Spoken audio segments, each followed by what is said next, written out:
को दास। राधे मेरी स्वामिनी, मैं राधे को दास। जन्म जन्म मोहे दीजियो, श्री वृंदावनवास, श्री वृंदावनवास। राधा तू बड़ भागिनी, कौन तपस्या कीन, तीनों लोक के नाथ है, सो तेरो आधीन, सो तेरो आधीन।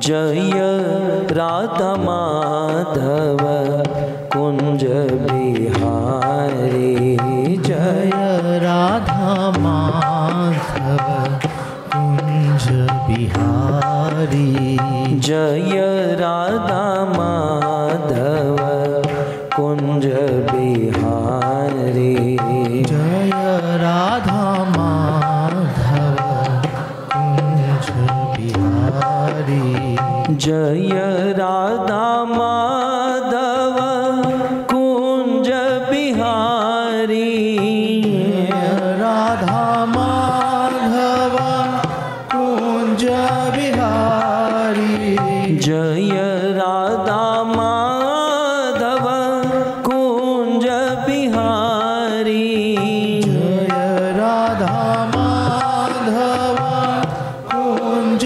बिहारी।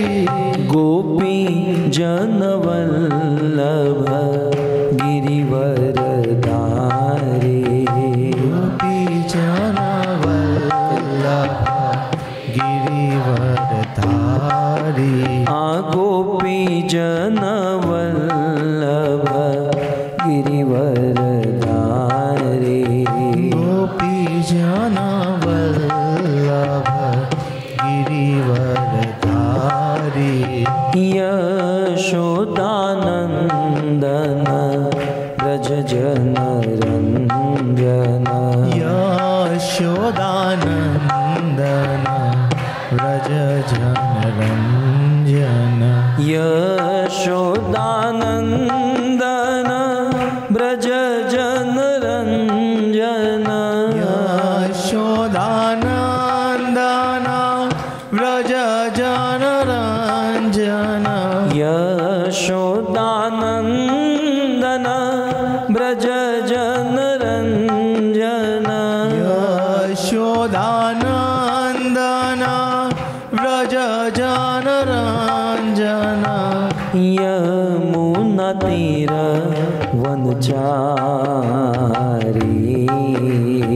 यमुना तीर वनचारी, जय राधा माधव कुंज बिहारी, जय राधा माधव कुंज बिहारी। मेरो राधा रमण गिरिधारी, गिरिधारी श्याम बनवारी, मेरो राधा रमण गिरिधारी, गिरिधारी श्याम बनवारी। ओ मेरो राधा रमण गिरिधारी, मेरो राधा रमण गिरिधारी मेरो राधा रमण गिरिधारी मेरो राधा रमण गिरिधारी मेरो राधा रमण गिरिधारी गिरिधारी श्याम बनवारी मेरो राधा रमण गिरिधारी गाइए गिरिधारी श्याम बनवारी मेरो राधा रमण गिरिधारी गिरिधारी श्याम बनवारी मेरो राधा रमण गिरिधारी गिरिधारी श्याम बनवारी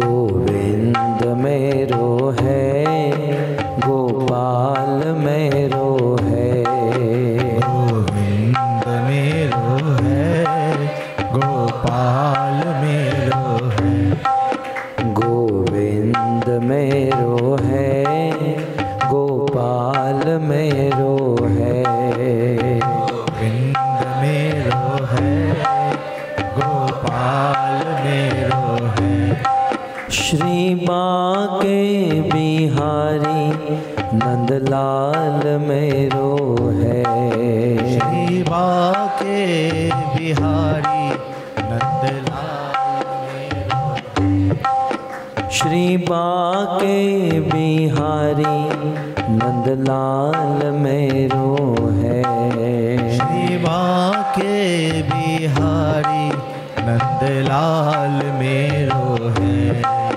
गोविंद मेरो है गोपाल मेरो है गाइए मेरो है गोपाल मेरो है गोविंद मेरो है गोपाल मेरो है गोविंद मेरो है गोपाल मेरो है राम कृष्ण हरि राम कृष्ण हरि राम कृष्ण हरि राम कृष्ण हरि राम कृष्ण हरि राम कृष्ण हरि राम कृष्ण हरि राम कृष्ण हरि जय जय राम कृष्ण हरि राम कृष्ण हरि राम कृष्ण हरि राम कृष्ण हरि राम गाइए हरि राम कृष्ण हरि राम कृष्ण हरि राम कृष्ण हरि जय जय राम कृष्ण हरि राम कृष्ण हरि राम कृष्ण हरि राम कृष्ण हरि राम कृष्ण हरि राम कृष्ण हरि राम कृष्ण हरि राम कृष्ण हरि हरे कृष्णा कृष्णा कृष्णा हरे हरे हरे राम राम राम राम हरे हरे हरे कृष्णा गाइए कृष्णा कृष्णा हरे हरे हरे राम हरे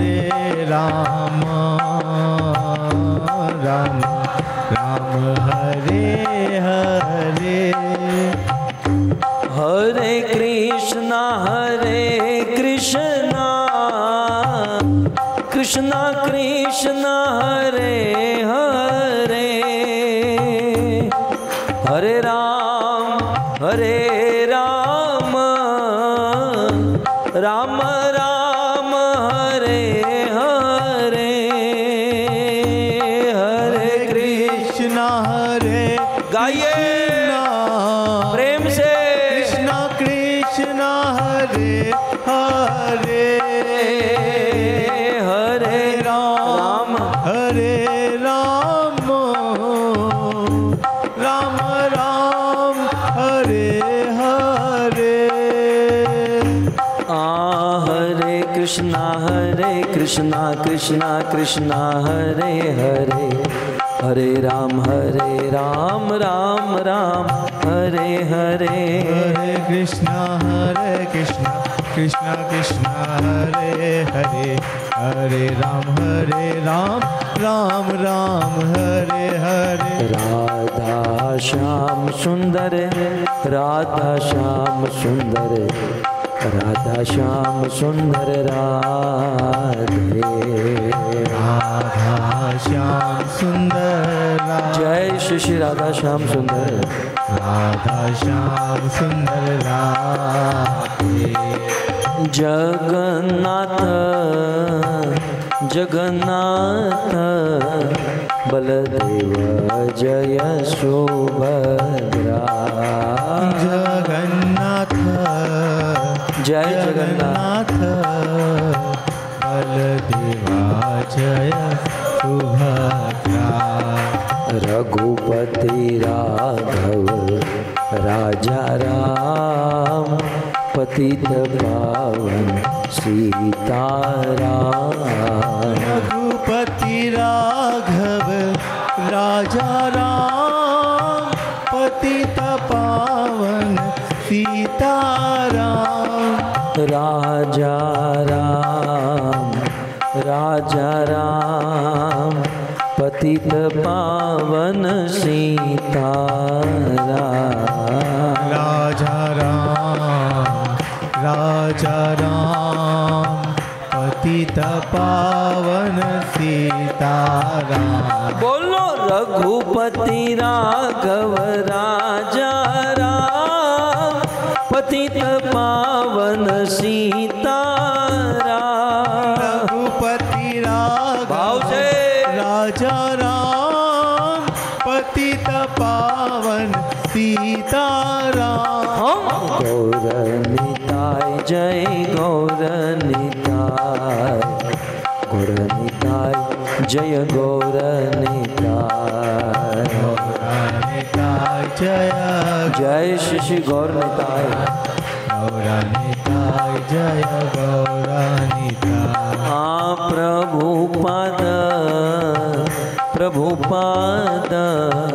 प्रभुपाद शिल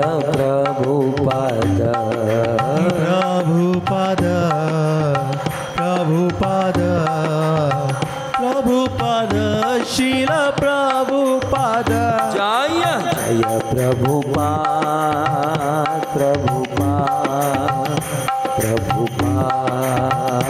प्रभुपाद जय जय प्रभुपाद जय श्री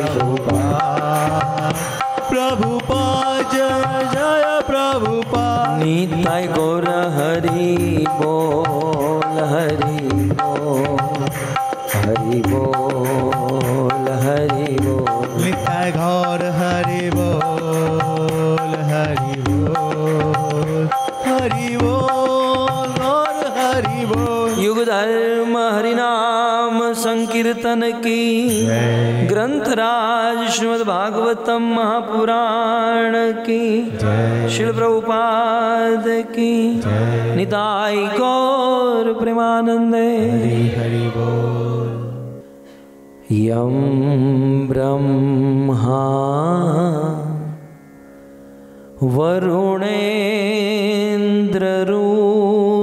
वरुणेन्द्ररुद्रमरुत स्तुवन्ति दिव्येस्तवे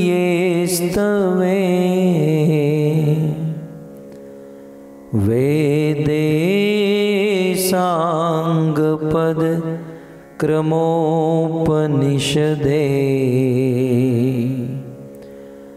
गायन्ति यं सामगा ध्यानावस्थिततद्गतेन मनसा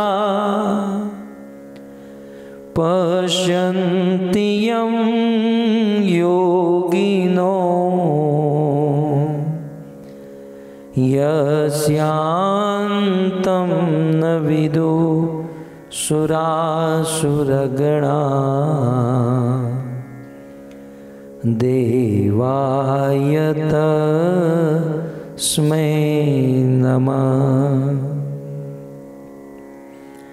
वंशी विभूषितकरा नवनीरदाभा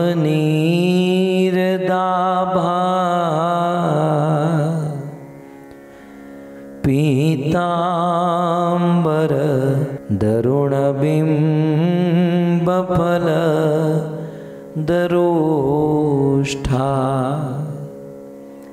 पूर्णेन्दुसुन्दरमुखा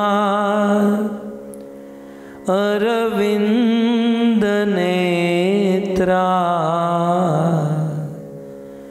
कृष्णात् परं किमपि तत्व अहं न जाने। करारविन्दे न पदारविन्दं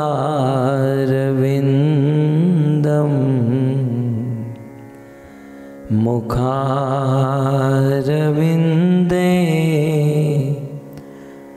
विनिवेशयन्तम् वटस्य पत्रस्य पुटे शयानं बालं मुकुन्दं मनसा स्मरामि। श्री कृष्ण गोविंद हरे मुरारे, हे नाथ नारायण वासुदेव। जिह्वे पिबत्स्वा अमृतमेत देव। गोविंद दामोदर माधवेति। ओम नमो भगवते वासुदेवाय।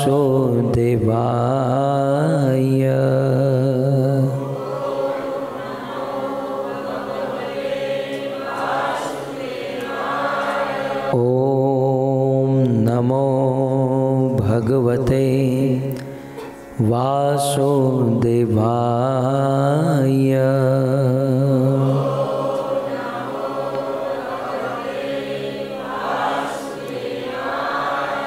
ओम नमो भगवते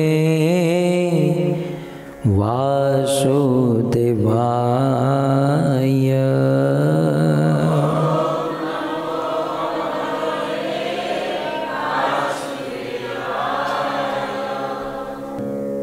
नमः ओम विष्णुपादाय कृष्णप्रेष्ठाय श्रीमते भक्तिवेदांत स्वामी इति नमस्ते सारस्वते देवे गौरवाणी प्रचारिणे निर्विशेष शून्यवादी पाश्चात्य देश तारिणे पाश्चात्य देश। जगत गुरु श्रील प्रभुपाद की, कृष्णचंद्र भगवान की। उपस्थित भगवत कथानुरागी भक्त वृंद,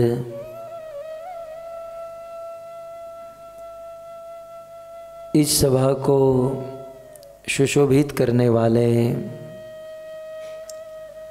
सनातन मंदिर एवं अंतर्राष्ट्रीय कृष्ण भावनामृत संघ के वरिष्ठ भक्तगण, दूर दूर से पधारे हुए अतिथि मेहमान महानुभाव एवं आधुनिक विज्ञान के माध्यम से टीवी, इंटरनेट आदि के माध्यम से इस कथा का श्रवण करने वाले देश विदेश के समस्त श्रोतागण, श्रीमद् भागवत कथा के प्रथम दिवस में आप सभी भक्तों का स्वागत एवं आप सभी भक्तों के चरणों में थाईलैंड फुकेट की इस व्यासपीठ से लाल गोविंद दास का प्रणाम। किसी भी शुभ कर्म करने के लिए स्नान की बड़ी महिमा है। स्नान करने से सत्वगुण आता है, स्नान करने से शरीर पवित्र होता है। भगवान शंकराचार्य ने कहा, मलिने मोचनम पुंसाम जलम स्नानम दिने दिने। रोज रोज स्नान करने से हमारे शरीर का मैल, शरीर का मल दूर होता है। महाभारत में तो यहाँ तक लिखा है कि जो क्षत्रिय युद्ध से भागता है वो कायर है, और जो ब्राह्मण वैष्णव स्नान करने से भागता है वो भी कायर है। स्नान करने से हमारे इस्कॉन में तो भक्त लोग स्नान करने में बड़ा आनंद लेते हैं। अब भक्तों के लिए और क्या आनंद बचता है? नो इंटॉक्सिकेशन, नो ये करो, ये मत करो, ये मत करो, ये मत करो। अब भक्त के लिए दो ही चीज बचती हैं, एक महाप्रसाद और दूसरा स्नान। तो स्नान की बड़ी महिमा है। गोस्वामी जी कहते हैं, मज्जन फल पे कही तत्काला, स्नान करने से तुरंत पवित्रता आती है, तुरंत परिवर्तन होता है और स्नान करने का रिजल्ट तुरंत दिखाई देता है। ठीक उसी प्रकार रात भर तमोगुण में, अंधकार में सोया हुआ व्यक्ति जैसे स्नान करके तुरंत फ्रेश हो जाता है, ठीक उसी प्रकार जीवन भर अनेकों प्रकार के दुख, दारिद्र्य और अज्ञान में फंसा हुआ व्यक्ति जैसे ही सत्संग करता है वह तुरंत पवित्र हो जाता है, तुरंत फ्रेश हो जाता है। सत्संगति महिमा नहीं कोई। जैसे स्नान करने से व्यक्ति फ्रेश हो जाता है बाहरी शरीर से, वैसे सत्संग करने से व्यक्ति का मन, चित्त, हृदय पूर्ण रूप से फ्रेश हो जाता है, पवित्र हो जाता है। कितना पवित्र होता है स्नान करने से, जो पवित्रता आती है सत्संग करने से भी परिवर्तन आता है। कितना परिवर्तन आता है गोस्वामी जी दृष्टांत देकर कहते हैं, मज्जन फल पेखई तत्काला, मज्जन फल पेखई तत्काला, काक होई पीक करऊं मराला। सत्संग करने से क्या परिवर्तन आता है? यदि कोई व्यक्ति सत्संग करे तो कौवा कोयल बन जाता है, काक होई पीक, कौवा कोयल बन जाता है, और बकऊ मराला और बगुला जो है वो हंस बन जाता है। कई सारे हम लोग देखते हैं कि सत्संग करके, सत्संग में आकर भजन कीर्तन गा गाकर उनका कंठ कोयल जैसा हो गया है। नहीं तो सत्संग करने से पहले हम कहीं ना कहीं गाते थे तो 2-5 खड़े रहते थे, वो भी दूर हो जाते थे। लेकिन धन्य है सत्संग। और कौवा कोयल बनने का अर्थ ये है कि कौवा जो है कचरे के ऊपर बैठता है ना। जैसे ही सुबह होती है तो कौवा कचरे के ऊपर कां कां कां कां करता है। कौवा कचरा खाता है और कोयल सुंदर फल खाती है।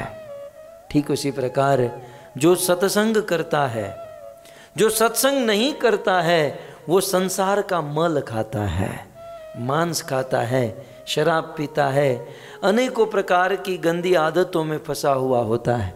लेकिन जो सत्संग करता है वो पवित्र हो जाता है, वो सात्विक हो जाता है। सत्संग नहीं करने पर व्यक्ति बगुला होता है। बगुला जानते हैं?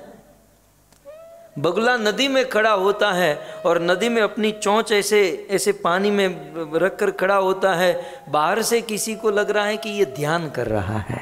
ये तो बगुला नहीं, ये तो बाबा जी है। बगुलों का ध्यान प्रसिद्ध होता है।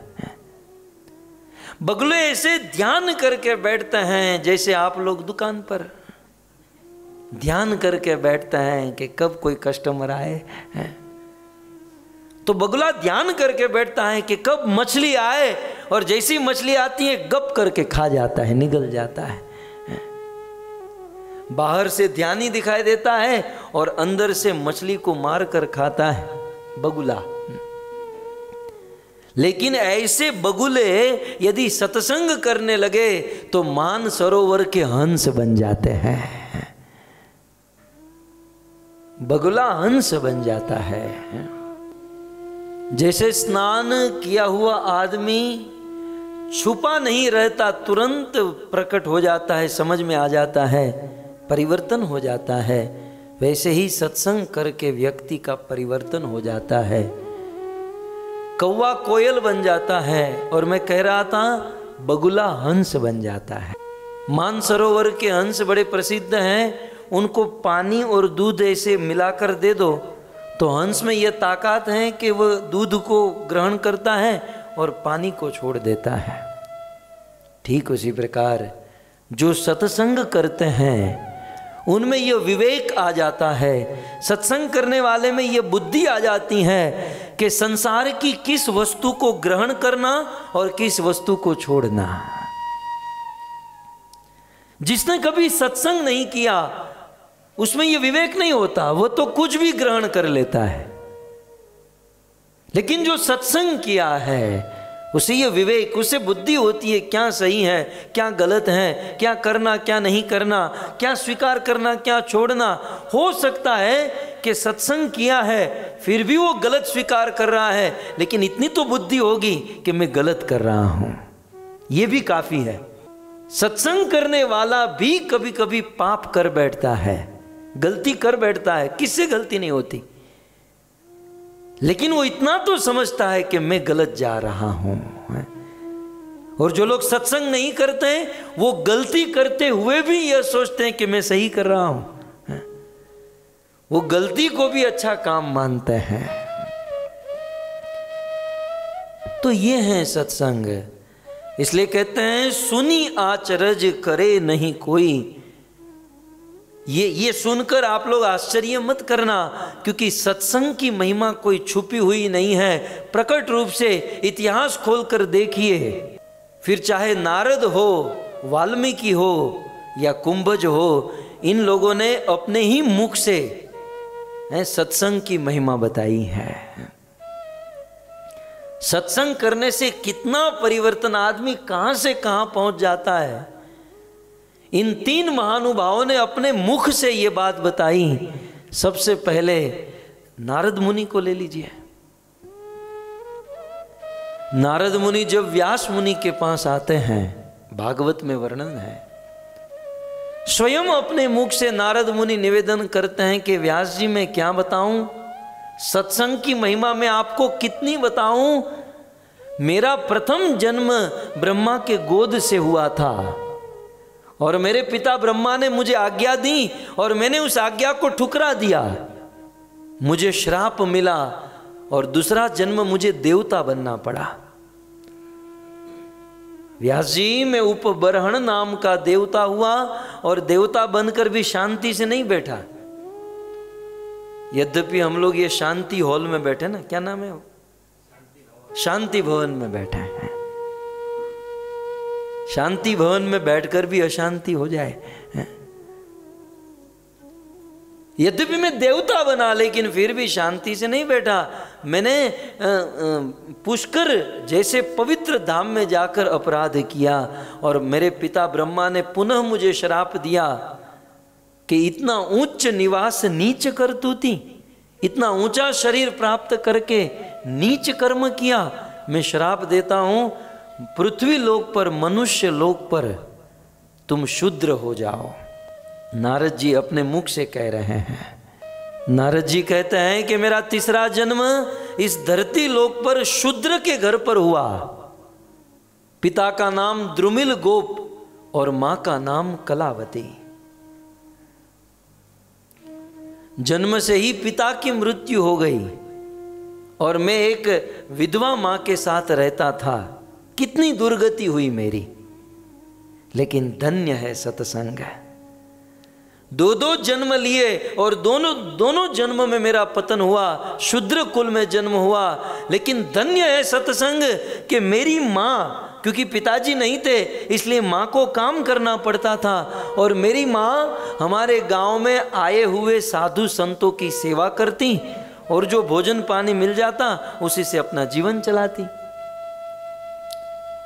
एक दिन चतुर्मास का समय चल रहा था और हमारे गांव में साधु संत महात्मा आए और मेरी माँ को उन साधु संतों की सेवा करने का अवसर मिला और जब उनके लिए भोजन पकाती, घर साफ करती, उस समय मैं उन साधु संतों के साथ बैठता। नारद जी अपने मुख से कहते हैं कि उन साधुओं की संगति करने से दो जन्म से मैं अपराध कर रहा था, पाप कर रहा था, श्राप का फल भोगत रहा था, लेकिन व्यास जी उन साधुओं के साथ कुछ घड़ी तक मैं क्या बैठ गया, मेरे जीवन का परिवर्तन हो गया। उच्चिष्ट लेपान अनुमोदितो द्विजय, उन साधु संतों के मुख से मैंने कथा सुनी। देखिए साधुओं की संगति, सबसे उत्तम संगति क्या है, उनके मुख से कथा सुनना। साधुओं की बहुत सारी सेवा हो सकती हैं, लेकिन सबसे बड़ी सेवा है उनके चरणों में बैठकर उनकी कथा सुनो। साधुओं के चरण भी दबा सकते हैं, साधुओं का सिर भी दबा सकते, गला मत दबाना, चरण दबाओ, सिर दबाओ, उनको कुछ भोजन खिलाओ, उनको कुछ कहीं अब आए ही हैं तो पतंग बीच पर लेकर जाओ, ये सब साधुओं की सेवा है।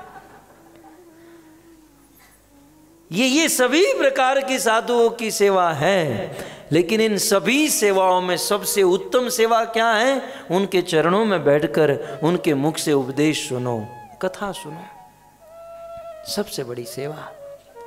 नारद जी कहते हैं कि मैं उनके उस साधुओं की मंडली में बैठकर उनके मुख से होने वाली कथा सुनता था। और क्या बताऊं, उन साधुओं के मुख से कथा को सुनकर मेरे हृदय में भक्ति प्राप्त हुई और ऐसी भक्ति हुई, मुझे भगवान के दर्शन हो गए और शरीर तो छूट गया, वो साधारण शरीर छूट गया, लेकिन उस शरीर को छोड़कर मुझे नारद का शरीर प्राप्त हो गया। ऐसा शरीर जो कभी छोड़ना न पड़े, ऐसा शरीर जो कभी मरना न पड़े, और ऐसा शरीर जब चाहूं तब, जहां चाहूं वहां वीणा को लेकर, विटु दंत तंटे वीणा, अपनी वीणा को लेकर ईश्वर का नाम गाते हुए इस संसार में विचरण कर सकता हूँ। न पासपोर्ट की ज़रूरत पड़ती, न वीज़ा की ज़रूरत पड़ती है, न टिकट की ज़रूरत पड़ती। भजन करने से कितना लाभ होता है। मैं भक्त बन गया, मैं अमर हो गया। इस प्रकार नारद जी ने सत्संग की महिमा बताई। और ऐसे ही सत्संग की महिमा रामायण में वाल्मीकि ऋषि ने बताई। कितना बड़ा ग्रंथ लिखा वाल्मीकि ऋषि ने। उस वाल्मीकि ऋषि ने स्वयं रामायण में लिखा कि मैं कोई अच्छा आदमी नहीं था। वे कहते हैं यद्यपि मेरा जन्म ब्राह्मण कुल में हुआ, लेकिन मैं अधम था।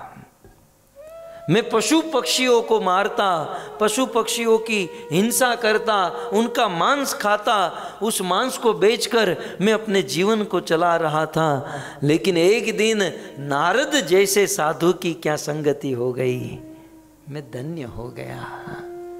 एक बात समझ लीजिए कि हम लोग हमारा जीवन जी रहे हैं, संसार में जीवन जीते जीते जीते कभी किसी साधु की संगति हो जाए तो समझ लो कुछ परिवर्तन होने वाला है, कुछ धमाका होने वाला है, कुछ नया होने वाला है।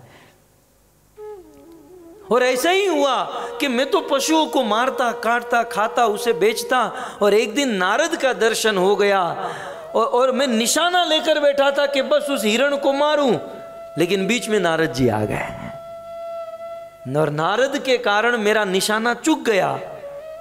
मैं पेड़ से नीचे उतरा और नारद को गाली देना चाहता था, क्योंकि गाली देना तो मेरा स्वभाव था। कुछ लोगों का सेंटेंस बिना गाली के कंप्लीट नहीं होता है। जैसे इंग्लिश में ग्रामर आप सीखे होंगे, वर्ब होता है, नाउन होता है, तो कुछ लोगों का सेंटेंस में गाली के बिना वो कंप्लीट सेंटेंस नहीं होता। वो ये ऐसा था। और गाली भी कितनी बड़ी बड़ी बोलता था, इतनी बड़ी बड़ी देता था।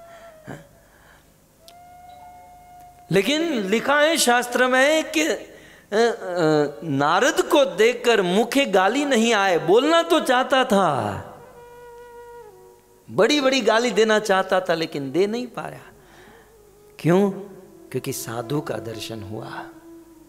संत का तेज, साधु का प्रभाव ऐसा होता है कि कुछ कोई यदि गलत काम करने जाए तो एक बार रुक जाएगा कि मैं कुछ गलत कर रहा हूं। नारद जी ने कहा ये पशुओं को क्यों मार रहा है? तो जानता नहीं पशुओं को मारने से पाप लगता है, नरक में जाना होगा। महाराज हम नरक बरक नहीं जानते, ये हमारे बाप का धंधा है, मेरा बाप यही करता था, उसका बाप यही करता था। नारद जी ने कहा ये तेरे बाप का धंधा नहीं, ये पाप का धंधा है। नहीं नहीं, मेरे बाप फुकेट में ही बिजनेस करते थे, वो भी फुकेट में ही जॉब करते थे, बस परंपरा चली। नारद ने कहा बाप ने बिजनेस में लॉस किया तो जरूरी है बेटा भी लॉस करे? बुद्धिमान बेटे ये ऐसे होते हैं जो बिजनेस को सुधारे, कुछ प्रॉफिट करे, कुछ आगे बढ़े। नारद जी ने कहा कि तू इतना पाप क्यों कर रहा है? बोले देखो पाप ही पेट का सवाल है। आप लोग पकड़ बाबा सन्यासी लोग क्या समझो, हम गृहस्थ हैं, हमारी पत्नी है, 2-5 बच्चे हैं, घर परिवार कैसे चलाएंगे? नारद जी ने कहा अच्छा तुम अपने पत्नी और बच्चों के लिए ये पाप कर रहे हो, ये पाप करके नरक में जाओगे तो क्या पत्नी बच्चे तुम्हारे साथ जाएंगे? वो सिर खुजाने लगा। यार ये तो कभी पूछा नहीं मैंने। आप यहीं रुको, यहीं रुको। नहीं नहीं मुझे आप पर भरोसा नहीं है। उसने नारद जी को रस्सी से बांध दिया पेड़ के साथ। बोले प्रश्न तो 1.25 लाख रुपये का है, रुको मैं पूछ कर आता हूं। ये दौड़कर घर पर गया और अपनी पत्नी को कहा जानो, ऐसे होता ना, प्रिय तेरे लिए मुझे ये सूट बेचना पड़ता है, उसमें झूठ बोलना पड़ता है। कोस्ट 2000 की होती है तो मैं उसे कहता हूँ 3000 की कोस्ट है। तेरे लिए ये लिपस्टिक लेकर आता हूँ, साड़ी लेकर आता हूँ, उसमें बिजनेस करते समय बहुत पाप करना पड़ता है, पशुओं को मारना पड़ता है, मांस बेचना पड़ता है। मरने के बाद यदि मुझे नरक में जाना पड़ा तो जानू तू आएगी मेरे साथ। फिर जानू बोली, मैं क्यों साथ में आऊं? तूने शादी क्यों की मेरे से? मेरे से शादी की, तू पति है तो ये सब जिम्मेदारी तुम्हारी है, मैं कोई साथ बात में नहीं आने वाली, मैं तो बस फुकेट में रहूंगी, तुमको जाना है तो जाओ नरक में। सीधे टके से जवाब दे दिया। वो गया अपने बच्चों के पास, बेटे तुमको इंग्लिश मीडियम में पढ़ाना पड़ता है, ट्यूशन रखना पड़ता है, इतना खर्च होता है, मरने के बाद जब नरक में जाएंगे तो तुम आएंगे मेरे साथ। बच्चों ने भी मना कर दिया और इसको वैराग्य हो गया। नारद जी के पास गया, नारद जी के चरणों में गिर गए। नारद जी ने कहा कि पहले मुझे रस्सी से मुक्त तो कर बाबा। रस्सी से मुक्त किया और कहा कि तुम चिंता मत करो, तुम राम नाम का जप करो। फिर ये बोलना चाहता था राम, लेकिन मरा बोलने का अभ्यास था। राम राम मरा मरा मरा हो जाता। नारद जी ने कहा कोई बात नहीं, मरा बोलना है तो मरा बोल, लेकिन तू बोल। तो ये मरा मरा जाप करने लगा और इतिहास में लिख दिया गया, उल्टा नाम जपत जग जाना। पूरी दुनिया जानती है कि इतने बड़े रत्नाकर नाम के डाकू ने राम नहीं जपा था, मरा जपा था, लेकिन उल्टा नाम जपत जग जाना, वाल्मीकि भई ब्रह्म समाना। वह एक दिन का डाकू, एक दिन का राक्षस जैसा आचरण करने वाला आदमी, नारद जैसे साधु की संगति करके वह एक दिन का पापी वाल्मीकि ऋषि बन गया। वाल्मीकि ऋषि। साधु संगति की ये महिमा है भक्तों। साधु संगति करने से व्यक्ति का जीवन परिवर्तन हो जाता है। जैसे स्नान किया हुआ आदमी छुपा नहीं रहता, तुरंत परिवर्तन दिखाई देता है, ठीक उसी प्रकार साधु संगति करने वाला आदमी छिपा नहीं रहता, तुरंत उनको विवेक आ जाता है, आचरण आ जाता है, उनके जीवन, उनके शरीर, उनकी वाणी का तेज बढ़ जाता है। मुझे तत्कालीन एक रामायण का प्रसंग याद आ रहा है कि एक मौका सुमंत्र को मिला था, एक चांस सुमंत्र को मिला था, लेकिन खो दिया। और रोते हुए सुमंत्र जी, प्रसंग कुछ इस प्रकार का है कि जब भगवान रामचंद्र वन में जा रहे थे, उस सब तय हो गया कि वन में जाना है, वनवास उनको भोगतना है, सब निश्चित हो गया। तो राम लक्ष्मण सीता वन में गए, जा रहे थे तो दशरथ जी सुमंत्र जी अपने मंत्री को बुलाए और कहे कि सुमंत्र ये राम मानेगा नहीं, मैं जानता हूं, सुमंत्र एक काम करो, मेरा रथ, मेरा सोने का रथ लेकर जाओ, राम लक्ष्मण सीता को रथ पर बिठाकर 2-5 दिन घुमाकर उसे वापस लेकर आओ। अब सुमंत्र जी को मौका मिला, कितना बड़ा मौका मिला था कि राम 14 वर्ष के लिए वन में जा रहे थे और राजा ने आज्ञा दी कि उसको जाने मत देना, मेरा रथ, चाहो तो मेरा रथ लेकर जाओ, उस पर बिठाओ, इंस्ट्रूमेंट भी दिया, उसे बिठाओ, आज्ञा भी मिली और राम को लेकर आना, यश भी मिल जाता। सुमंत्र जी राम लक्ष्मण सीता को रथ पर बिठाए, तमसा नदी के तट पर, श्रृंगवेरपुर, ये सब जगह पर लेकर गए। और फिर भगवान रामचंद्र ने, लक्ष्मण जी ने सुमंत्र जी को समझाया, उनकी बातों में सुमंत्र जी आ गए और वापस लौट गए। देखो, भगवान और गुरु की सभी बात माननी चाहिए, लेकिन कुछ बात ऐसी हैं जो नहीं माननी चाहिए। हमने देखा है कि पितामह भीष्म के गुरु परशुराम, परशुराम जी ने कहा कि भीष्म, देवव्रत, मैं कहता हूं इस अंबा से तुम शादी कर लो। देवव्रत भीष्म ने कहा मैं नहीं करूंगा। गुरुजी ने कहा मैं कहता हूं शादी, तू मेरा चेला है, तू मेरा शिष्य है, मैं कहता हूं शादी कर ले। शिष्य ने, पितामह भीष्म ने कहा मैं शादी नहीं करूंगा। बोले करना ही होगा। बोले नहीं करूंगा, यदि शादी नहीं करेगा तो मैं तुझसे युद्ध करूंगा। पितामह भीष्म ने कहा कि रोज शादी करने के बाद रोज रोज युद्ध करने से अच्छा है एक बारी में आपके साथ कर लूं। रोज रोज मरने से अच्छा है एक ही बार में फैसला, गुरुजी या आप नहीं या मैं नहीं। महाभारत में वर्णन है कि गुरु और शिष्य के बीच में भयंकर युद्ध 100 साल तक युद्ध हुआ। कहते हैं कि परशुराम और भीष्म के बीच में 100 साल तक युद्ध, सारे देवता आकाश में प्रकट हुए युद्ध देखने के लिए, लेकिन एक भी नीचे नहीं आया कि युद्ध कर रहे हैं उसको छुड़ाए हैं। भागवत में अनेकों बार वर्णन है, अनेकों बार गजेंद्र और ग्राह का युद्ध हुआ, 100 साल तक युद्ध चला, सारे देवता आकाश में आए, युद्ध देख रहे हैं, लेकिन कोई तो नीचे उतरो यार, और ये दोनों को अलग करो। लेकिन नहीं, देवता भी आनंद लेते, मार मार मैं खड़ा हूं ना, मार। जैसे हम लोग होते ना, आपके थाईलैंड में तो पता नहीं, हमारे भारत में खास करके मुंबई में जब दो लोगों का युद्ध होता है ना, झगड़ा होता है, तो तीसरा कहता है मैं खड़ा हूं, मार तू उसे, मार, मैं खड़ा हूं ना, मार। और जब बारी आएगी तो ये रफू चक्कर हो जाएगा। सज्जन आदमी का स्वभाव है कि जब युद्ध हो तो उसे अलग करें। देवता प्रकट हुए, फिर ऐसा वर्णन है कि नारद मुनि उतरे और नारद जी ने गुरु चेले को अलग किया।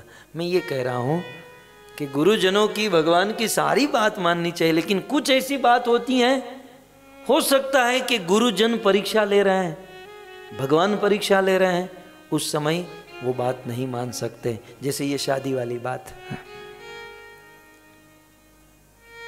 खैर, तो भगवान रामचंद्र ने सुमंत्र जी को कहा कि सुमंत्र जी 2-3 बातें बताई और सुमंत्र जी को कहा कि आप वापस चले जाओ। राम की बात में आकर सुमंत्र वापस चले गए।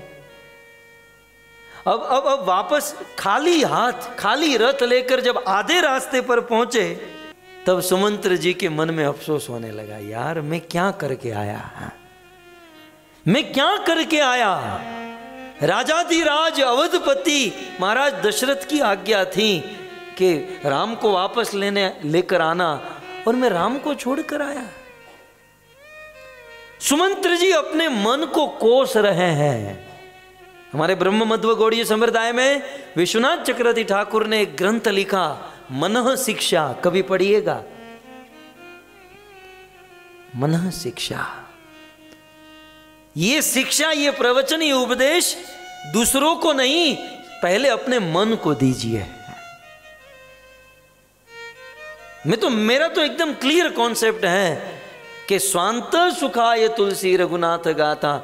मेरी कथा का, लाल गोविंद दास जब कथा करता है तो इस कथा का प्रथम श्रोता मेरा खुद का अपना मन है, बाद में आप लोग आते हो। मेरा अपना मन है, किसको सुनाएंगे, पहले अपने मन को जरूरत है। सुमंत्र जी अपने मन को कोसने लगे।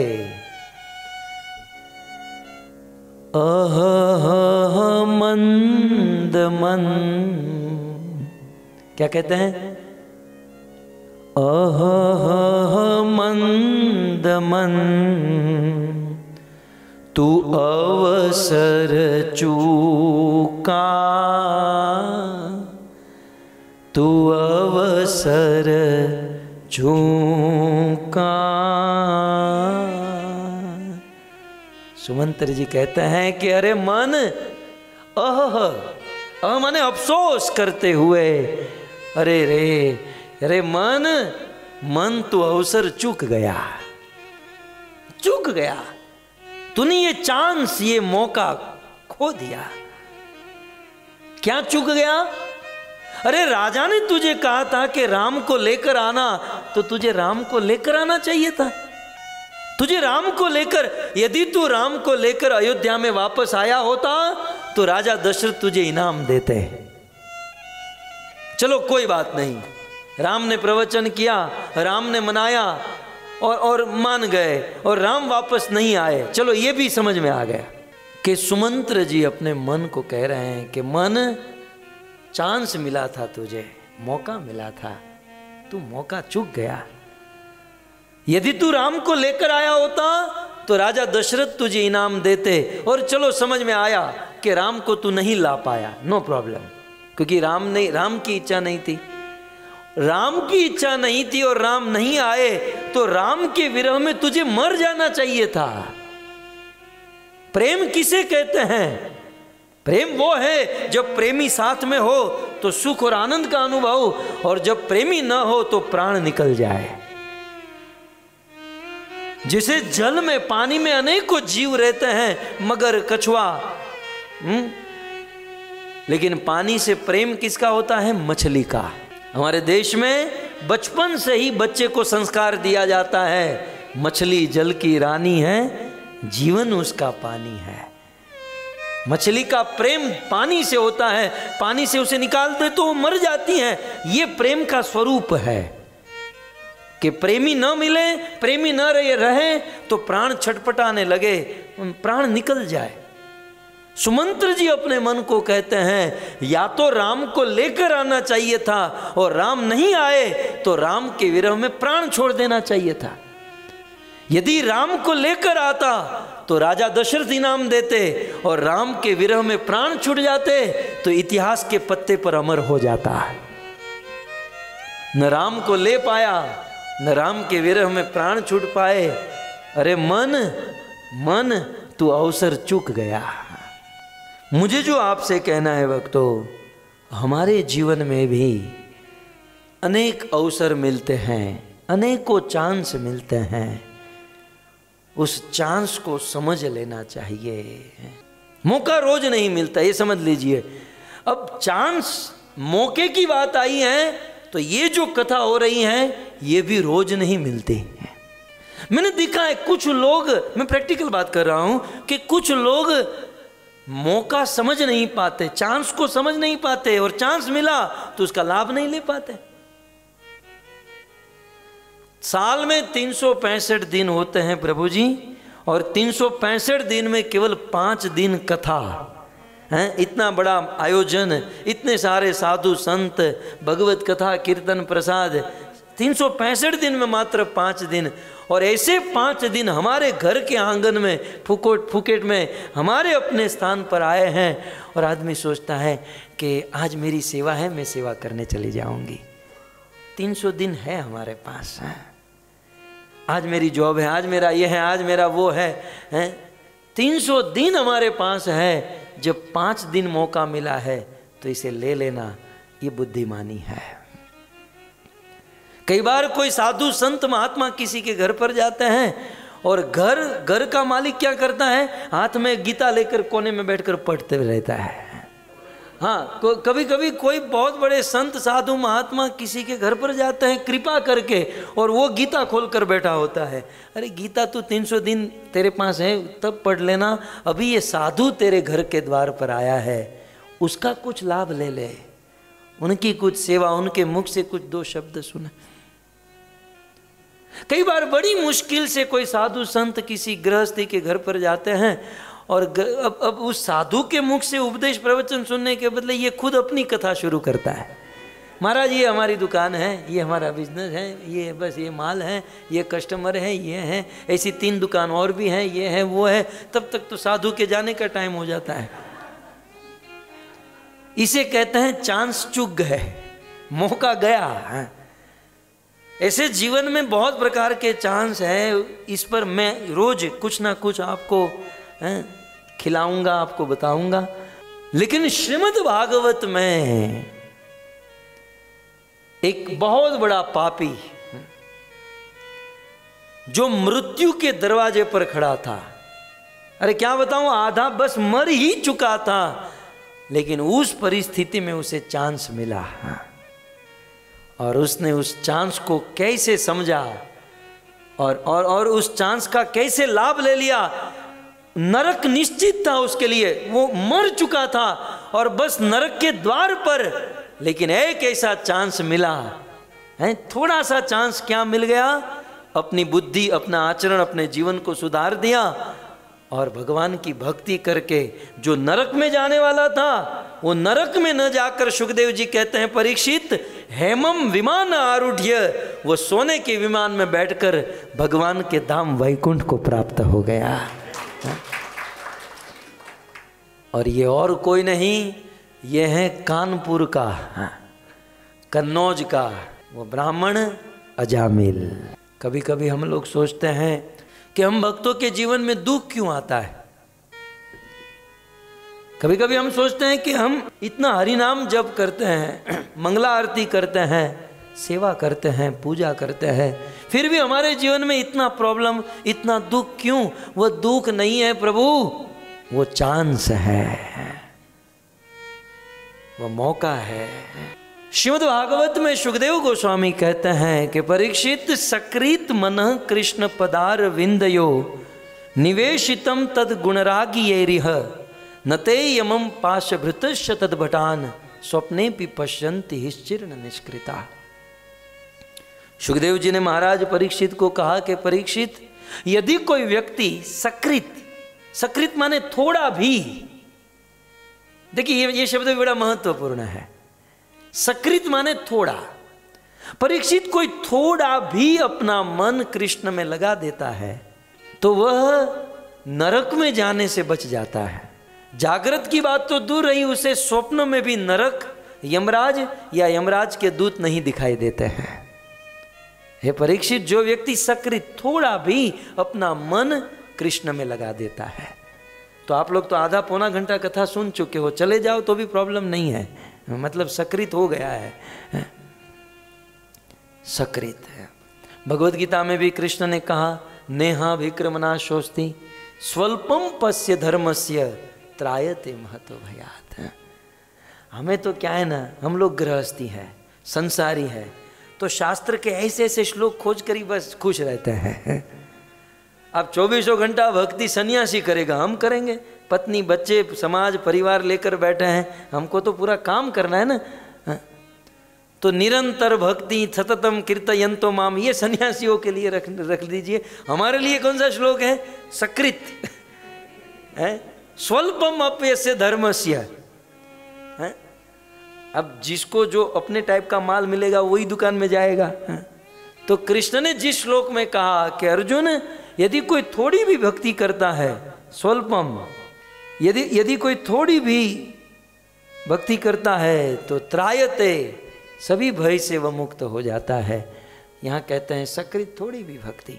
इसका अर्थ यह नहीं कि हम थोड़ी ही भक्ति करें, इसका अर्थ यह है कि जब थोड़ी सी भक्ति करने से इतना बड़ा लाभ होता है, यदि हम अधिक भक्ति करेंगे तो क्या होगा? हे परीक्षित, यदि कोई थोड़ा भी अपना मन कृष्ण में लगाए, ठीक है, थोड़ा, और कैसे? कहते हैं प्रेम से नहीं, और ये समझकर भी नहीं कि कृष्ण भगवान है, ये समझकर भी नहीं, किसी भी उद्देश्य से कि भाई चलो कृष्ण लड़का अच्छा है, दिखने में बढ़िया है, बांसुरी अच्छी बजाता है, किसी भी निर्वेशितम तत् गुणरागी ऐरिह, कृष्ण में तो करोड़ों गुण हैं, उन करोड़ों गुणों में से कोई एक गुण यदि कोई ग्रहण कर ले और अपने मन में कृष्ण का स्मरण करे, कृष्ण का नाम ले, फिर भी वो नरक में जाने से बच जाएगा।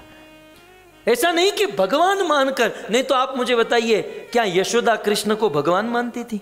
मैं आपको एक बहुत रहस्य की बात बता रहा हूं। क्या नंद बाबा कृष्ण को भगवान मानते थे? यद्यपि कृष्ण पूतना को मारता है, 6 दिन का लड़का 21 किलोमीटर लंबी चौड़ी राक्षसी को, मैं सोचता हूं पूतना का चेहरा यहां पर होगा तो पांव तो कटा बीच में होगा, इतनी लंबी तो होगी पूतना, लंबी चौड़ी पूतना को मार देता है। लेकिन फिर भी नंद, यशोदा और ब्रजवासी को यह नहीं लगता कि ये भगवान है। देवताओं की बड़ी कृपा है, देवता इनको सपोर्ट कर रहे हैं। अघासुर मारते, तृणावर्त मारते, अरे ये छोड़ो, गोवर्धन धारण कर लेते हैं, लेकिन फिर भी कृष्ण को कोई भगवान नहीं मान रहा है। ये तो हमारा लड़का है। कहने का अर्थ यह है कि भगवान मानकर भक्ति करो, अच्छी बात है, या भगवान न भी मानो, निर्वेशितम तत् गुणरागी ऐरिह, कृष्ण का कोई भी एक गुण आपको अच्छा लगे और कृष्ण का स्मरण कर दिया तो भी नरक में जाने से आदमी बच जाता है। यह है भक्ति की महिमा। प्रेम से नहीं, द्वेष से। शिशुपाल ने कौन सा प्रेम किया था?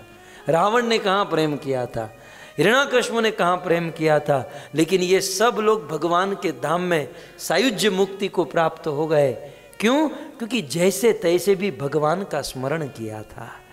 ये हमारे भगवान कुछ ऐसे हैं कि उनका किसी भी प्रकार से नाम ले लो, कैसे भी प्रेम से लेंगे, हरे कृष्ण अच्छी बात है।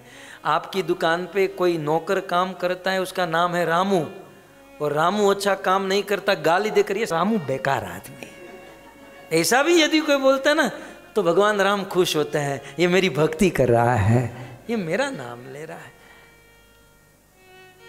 सुखदेव जी ने बहुत, मुझे मेरा प्रिय श्लोक है, मुझे बहुत अच्छा लगा कि सकृत मन कृष्ण पदार विंदयो, कृष्ण के चरणों में सकृत थोड़ा भी मन लग जाए, और ये नहीं कि भगवान मानकर या प्रेम से, निर्वेशितिम तद गुणरागी एरिय, कृष्ण का कोई एक नाम अच्छा लग गया। जैसे अंग्रेजों ने गलती करते हैं तो कहते हैं सॉरी सॉरी सॉरी। इंग्लिश में दो चीज तो होती है, थैंक यू और सॉरी। सुबह घर से निकलेगा, शाम को लगभग 100 बार तो सॉरी बोलकर आएगा, ठीक है। ये अंग्रेज लोगों ने ये जो सॉरी शब्द निकाला, बहुत अच्छी बात, बहुत अच्छा है, क्योंकि सॉरी भी कृष्ण का एक नाम है। सूर्य वंश में जन्म हुआ, सूर्य वंश में जन्म लेने के कारण कृष्ण का नाम हुआ शौरी। और यदि कोई सॉरी बोलता है ना, तो कृष्ण प्रोनाउंसिएशन थोड़ा अपना समझ लेते हैं कि यार ये तो अपना नाम ले रहा है, तो सॉरी बोलना भी ठीक ही है। तो निर्वेशितम तद गुणरा, किसी भी उद्देश्य से यदि कोई कृष्ण का नाम लेता है तो नते यमम पाशभृतश्च तद्भटान। परीक्षित, यमराज के दूत, यमराज या नरक कभी भी उसे नहीं मिल सकता।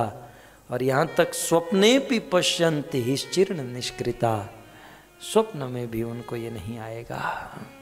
परीक्षित ने कहा कि ये कैसे पॉसिबल हो सकता है, ये कैसे संभव है कि कोई भक्ति से नहीं, कोई किसी भी तरीके से कृष्ण का स्मरण करे तो नरक में जाने से बच जाए। परीक्षित कहते हैं कोई कितना भी पाप करे फिर भी बच जाएगा। बोले फिर भी बच जाएगा। मानो महाराज परीक्षित को इस बात पर मतलब पूरा विश्वास नहीं हो पा रहा है कि रात दिन मांस खाए, शराब पिए, पाप करे और फिर शौरी बोल दे और फिर कृष्ण बोल दे या कृष्ण का नाम ले ले तो नरक में जाने से बच जाए। ये कैसे पॉसिबल हो सकता है? तब सुखदेव गोस्वामी कहते हैं, परीक्षित मैं तुम्हें एक इतिहास सुनाऊंगा। अत्र च उदाहरन्तिमं इतिहासं पुरातनम। अत्र च परीक्षित, इस सिद्धांत को समझने के लिए, अत्र इस बात को समझने के लिए उदाहरन्तिमम, एक उदाहरण दिया जाता है। बड़े बड़े संत महात्मा महानुभाव एक दृष्टांत, एक उदाहरण, एक कथा सुनाया करते हैं। और वो मात्र काल्पनिक कथा नहीं, इतिहासम, वो एक सत्य इतिहास है। इति माने बीती हुई और हास माने घटना। बीती हुई सत्य घटना को इतिहास कहते हैं। और ये कैसा इतिहास है? आजकल का इतिहास नहीं, पुरातनम, ये बहुत पुराना इतिहास है। तो अत्र च उदाहरन्तिमं इतिहासं पुरातनम दूतानां विष्णु यमयो संवादस्त निबोध में। ये एक आदमी का इतिहास है। एक ऐसा आदमी जो जीवन भर पाप किया, उसको लेने के लिए यमराज के दूत आए और उसी समय अपने पुत्र के बहाने उसने भगवान का नाम ले लिया, तो भगवान के पार्षद आ गए। अब वो जो यमराज के दूत इसको लेने के लिए आए थे, वो भगवान के पार्षद के साथ टकरा गए। दोनों के बीच में युद्ध, वार्तालाप, संवाद हुआ और ये टोटली सुन रहा था और सुनकर इसको चांस मिल गया।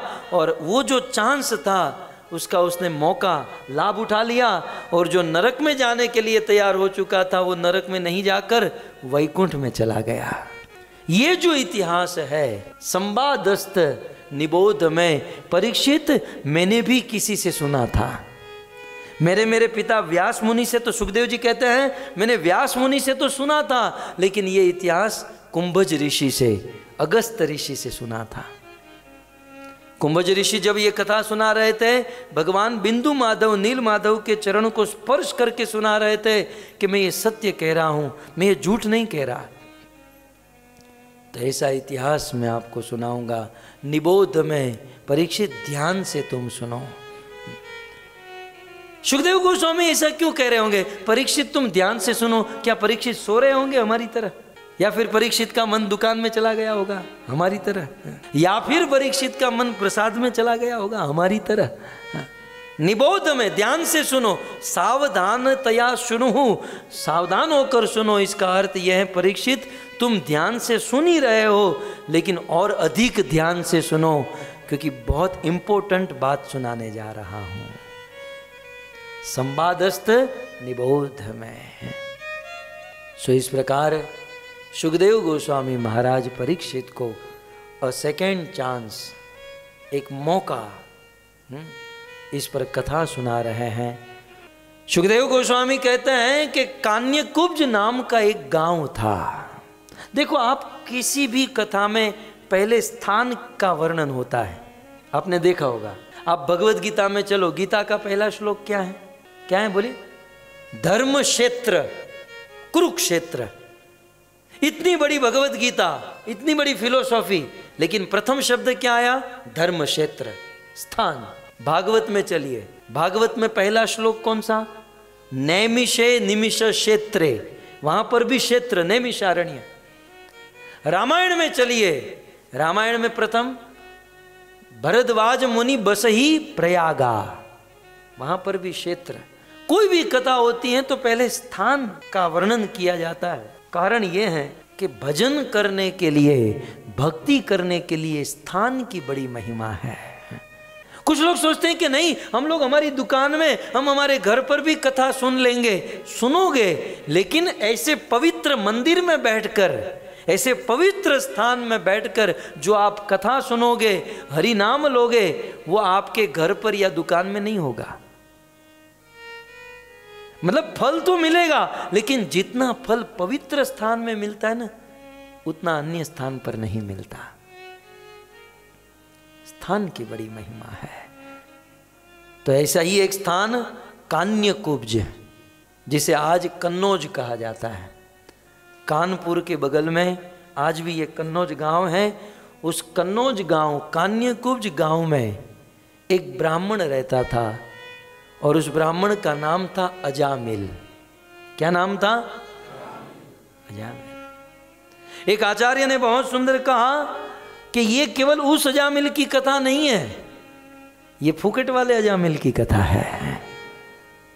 आप ऐसा मत समझो कि वो कन्नौज में ही अजामिल रहता है, अजामिल फुकट में भी रहता है। हाँ, कुछ लोग छोटे अजामिल हैं, स्मॉल अजामिल, कुछ लोग मीडियम, कुछ लोग एक्स्ट्रा लार्ज, कुछ डबल एक्सेल अजामिल हैं। क्योंकि उस आचार्य ने कहा कि अजामिल, ये जो नाम है, अजा का अर्थ होता है माया। अज माने भगवान, भगवान को अज क्यों कहते हैं? क्योंकि वो अजन्मा है। ज माने जन्म, और अज माने जिसका कभी जन्म न हो, अजन्मा भगवान।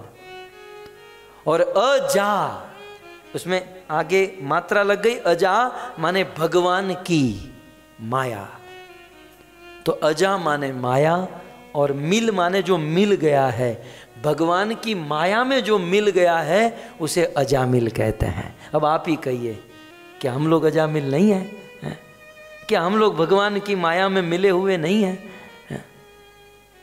हम सब लोग भगवान की माया में मिले हुए हैं, भगवान की माया में फंसे हुए हैं। हम लोग भी छोटे मोटे अजामिल हैं। इसलिए जब आप ये कथा सुनोगे ना, तो अपने आप को इसमें बिठा लीजिएगा। जैसे फिल्म नहीं देखते हैं आप लोग, देखते हैं ना? जैसे हम फिल्म देखते हैं बाहुबली 2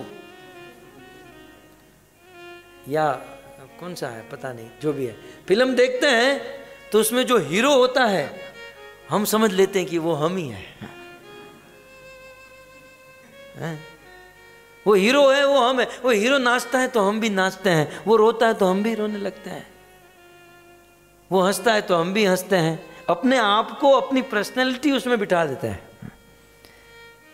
तो जब हम ये अजामिल की कथा सुन रहे हैं तो अपने आप को इसमें बिठा लीजिएगा कि हम भी कहीं ना कहीं किसी ना किसी हद तक अजामिल है।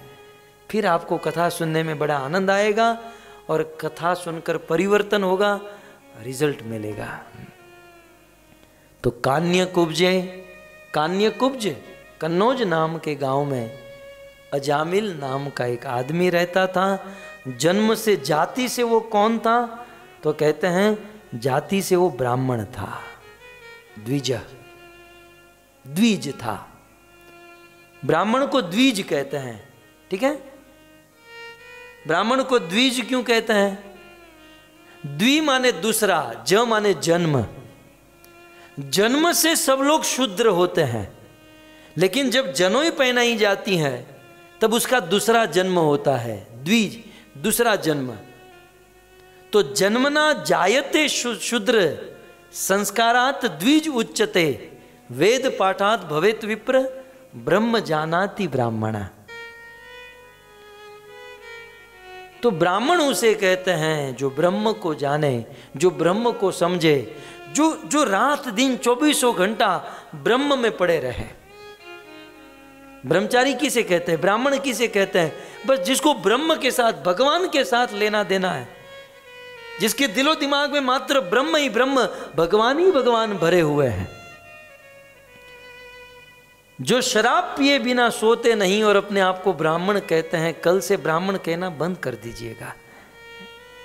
क्योंकि भागवत की दृष्टि से ब्राह्मण वो है जो ब्रह्म को जानता है, जो ब्रह्म में रहता है, और जो भगवान को समझ गया वो कभी नशा नहीं कर सकता। जो भगवान को समझ गया वो कभी मांस नहीं खा सकता। जो खैनी खाता है, जो जर्दा, जो तंबाकू खाता है, सिगरेट पीता है, चाय पीता है, ऐसे मादक पदार्थ खाता है और अपने आप को ब्राह्मण कहे, वो ब्राह्मण है ही नहीं। ब्राह्मण वो है जो ब्राह्मण का आचरण करता है। ब्राह्मण कुल में जन्म लेकर कोई ब्राह्मण नहीं हो जाता, ब्राह्मण के कर्म होने चाहिए। ये अजामिल जिसका जन्म ब्राह्मण कुल में हुआ, लेकिन कहते हैं कि ब्राह्मण कुल में जन्म लेकर भी एक दासी, एक वेश्या की संगति कर बैठा। बड़ा पवित्र ब्राह्मण था अजामिल, लेकिन एक दासिया संसर्ग दूषित एक वेश्या की संगति करने के कारण अजामिल बर्बाद हो गया। इतना बड़ा ब्राह्मण, तपस्वी, तेजस्वी ब्राह्मण, आज्ञाकारी ब्राह्मण, एक स्त्री की संगति, एक नर्तकी, नृत्यांगना की संगति करने से उसने अपना जीवन बर्बाद कर दिया। यही है संसार। इस संसार में आदमी की बड़ी गरिमा होती है, मनुष्य में बड़ी ताकत है, भक्तों याद रखिएगा।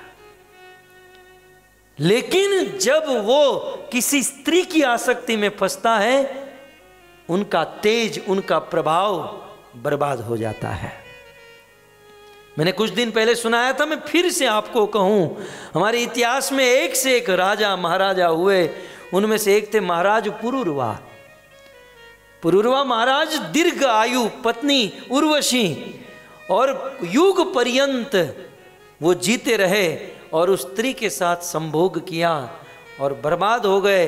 और फिर उन्होंने अपना अनुभव सुनाया कि नरदेव शिखामणि, दुनिया के सभी राजाओं का मैं बादशाह हुआ करता था, स्वर्ग में मेरी कीर्ति गाई जाती थी, लेकिन मैं पुरुरवा एक स्त्री की आसक्ति में क्या फंसा, मेरा सारा तेज नष्ट हो गया, मैं बर्बाद हो गया।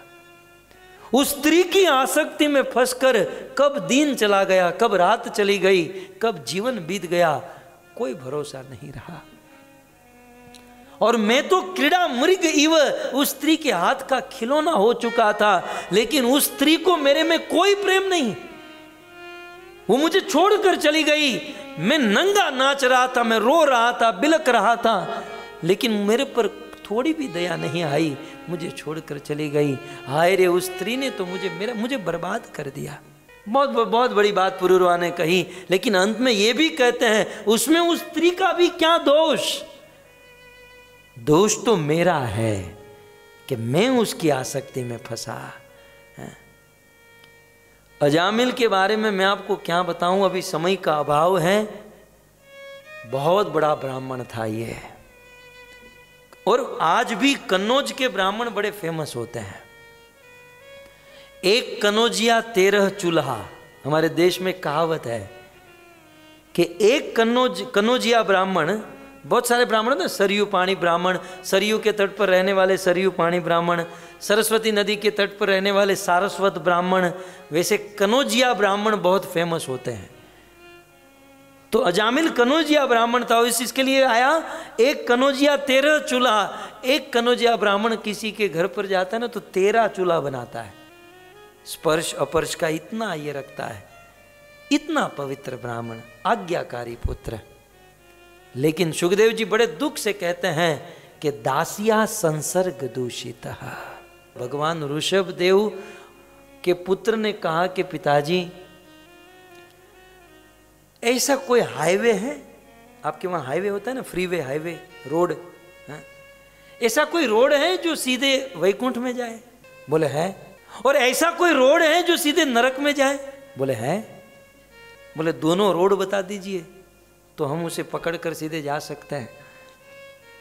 तब भगवान ऋषभदेव ने कहा, महत सेवा द्वार आहु विमुक्ते, मुक्ति के दरवाजे पर लाकर खड़ा रख देगा वो मार्ग। कौन सा मार्ग? महत सेवा, साधु संतों की सेवा। साधु संतों की सेवा करोगे तो वह मार्ग सीधा मुक्ति, सीधा वैकुंठ में जाएगा। तो पिताजी नरक में जाने वाला मार्ग हाईवे कौन सा है? वो फुकेट होकर निकलता है, मतलब बाईपास होकर, मतलब वो मार्ग कौन सा है? तो वहां पर भगवान ऋषभदेव कहते हैं कि महत सेवा, महात्माओं की सेवा, वो हाईवे, वो फ्रीवे जो है वैकुंठ। लेकिन तमो द्वारम योषिता संगी संगम। योषित माने स्त्री, यहां पत्नी की बात नहीं हो रही है। पत्नी को छोड़कर ये जो फेसबुक में जो अभी आजकल चला है ना, वो ट्विटर, फेसबुक, ये जो दुनिया भर का जो चक्कर कचरा, तो कहते हैं तमो द्वारम, ये जो स्त्री की आसक्ति जो है और स्त्री में आसक्त जो पुरुष है उसकी जो संगति है तमो द्वारम, नरक के द्वार पर खड़ा कर देगी। इसलिए जो आदमी स्त्री का आसक्त है उसकी भी संगति मत करना और गलत स्त्री की भी संगति मत करना, क्योंकि ये मार्ग नरक ले जाकर के खड़ा करता है। अजामिल जैसा पवित्र ब्राह्मण है। सुखदेव जी कहते हैं दासिया संसर्ग दूषित, एक स्त्री की आसक्ति में ऐसा फंसा कि वो दूषित हो गया, दूषित हो गया।